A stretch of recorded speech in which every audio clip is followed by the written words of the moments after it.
Hello guys, welcome to PHP tutorial series. Guys, आज इस lecture के इनसाइट हम पीएचपी में इको और प्रिंट फंक्शन के बीच में डिफरेंसेस को समझेंगे। इको और प्रिंट फंक्शन के बीच में डिफरेंसेस को हम इस लेक्चर के इनसाइट एक लाइव एग्जांपल के बेसिस पे समझेंगे, ताकि आप पीएचपी की प्रोग्रामिंग में इको और प्रिंट फंक्शन का यूज़ बेटर तरीके से कर पाएँ। गाइस, अगर आप पीएचपी सीखना स्टार्ट कर रहे हैं तो प्लीज़ इस लेक्चर को आप लास्ट मोमेंट तक जरूर वॉच करें, क्योंकि यह लेक्चर आपके लिए काफ़ी यूज़फुल साबित हो सकता है। तो चलिए फटाफट इस लेक्चर को शुरू करते हैं। गाइस, यहाँ पर इको और प्रिंट फंक्शन के बीच में डिफरेंसेस को समझने के लिए सबसे पहले हम इको फंक्शन का यूज़ करके देखेंगे। इको फंक्शन का यूज़ पीएचपी में किसी भी वैल्यू को प्रिंट करवाने के लिए किया जाता है। जैसे यहाँ पर मैं एक वेरिएबल ले रहा हूँ और वेरिएबल के इनसाइड में एक स्ट्रिंग टाइप की वैल्यू यश असाइन कर रहा हूँ और इसे मैं प्रिंट करवाना चाहता हूँ। तो प्रिंट करवाने के लिए हम इको फंक्शन यूज़ करेंगे। यहाँ पर हम इस वेरिएबल को लिख देंगे और इसके बाद सेमीकोलन। सेव करते हैं। अब ब्राउज़र पे रन करके चेक करते हैं।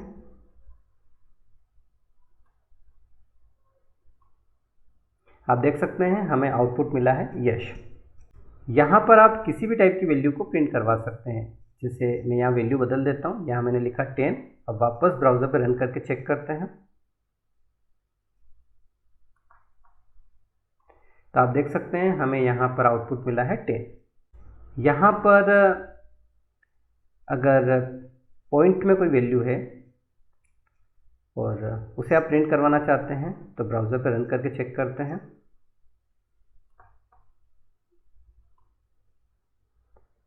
तो आप देख सकते हैं हमें आउटपुट मिला है 10.3। ठीक है। यहाँ पर जो इको फंक्शन है उसका यूज़ आप इस तरीके से भी कर सकते हैं, यानी कि अगर आप पेरेंथेसिस नहीं लगाते हैं तब भी कोई दिक्कत वाली बात नहीं है। यहाँ मैं वैल्यू चेंज कर देता हूँ ताकि आपको अच्छे समझ में आए।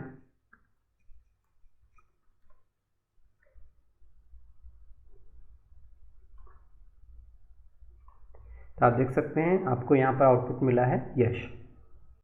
अब ध्यान से समझें, हमने इको फंक्शन का यूज़ करके तो देख लिया। अब हम प्रिंट फंक्शन का यूज़ करके देखेंगे। प्रिंट फंक्शन का अगर आप यूज़ करना चाहते हैं तो ध्यान दें, प्रिंट फंक्शन भी इको फंक्शन की तरह ही काम करता है। यानी कि अगर मैं यहाँ पर इसी वैल्यू को प्रिंट करवाना चाहता हूँ प्रिंट फंक्शन के थ्रू, तो बिल्कुल करवा सकता हूँ इस तरीके से। आप देख सकते हैं हमें आउटपुट मिला है यश। इसमें भी हम पेरेंथेसिस का यूज़ कर सकते हैं।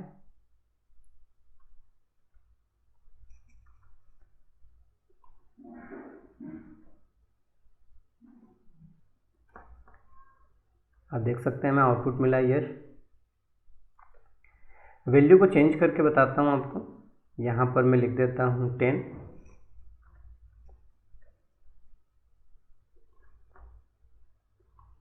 हमें यहाँ आउटपुट मिला है 10।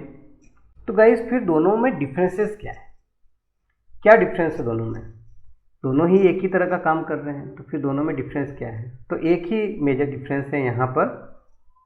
जो प्रिंट फंक्शन होता है वो 1 रिटर्न करता है और इको फंक्शन जो होता है वो कुछ भी रिटर्न नहीं करता है। ये बात आपको ध्यान रखना है और कुछ नहीं। बताता हूँ आपको। यहाँ पर मैं वैल्यू चेंज कर लेता हूँ ताकि आपको थोड़ा समझ में आए। मैं यहाँ पर यश लिख रहा हूँ, कोई भी स्ट्रिंग वैल्यू ले सकते हैं और उस वैल्यू के साथ भी देख सकते थे, ऐसा कोई दिक्कत वाली बात नहीं है, लेकिन थोड़ा मैं समझाना चाहता हूँ आपको अच्छे तरीके से, तो इसलिए मैंने यहाँ पर स्ट्रिंग में वैल्यू लिया है।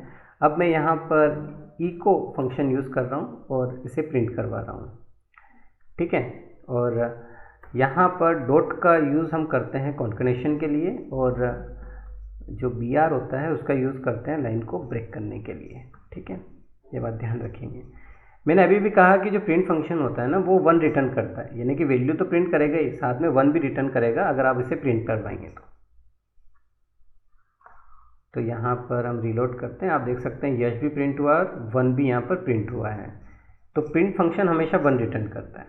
अब अगर मैं इको फंक्शन का यूज़ करता हूँ तो इको फंक्शन कुछ भी रिटर्न नहीं करता। तो अगर आप यहाँ पर इको फंक्शन का यूज़ करेंगे तो एरर आ जाएगी, क्योंकि इको फंक्शन को आप प्रिंट नहीं कर सकते क्योंकि कुछ रिटर्न करता ही नहीं है, ठीक है ना।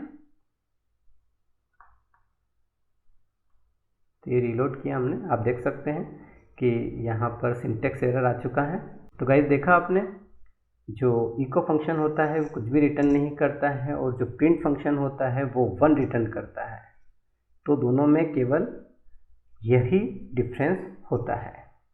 तो गाइस आज इस लेक्चर के इनसाइट हमने इको और प्रिंट फंक्शन के बीच में डिफरेंस को समझा। आई होप कि आपको ये लेक्चर बहुत अच्छे समझ में आया होगा। अगर आप PHP के नोट्स चाहते हैं तो डिस्क्रिप्शन में हमारे टेलीग्राम चैनल का लिंक है, आप हमारे टेलीग्राम चैनल को ज्वाइन करें और वहाँ पर आपको PHP के लेक्चर्स के नोट्स मिल जाएंगे। तो मिलते हैं नेक्स्ट लेक्चर में, तब तक के लिए बाय बाय।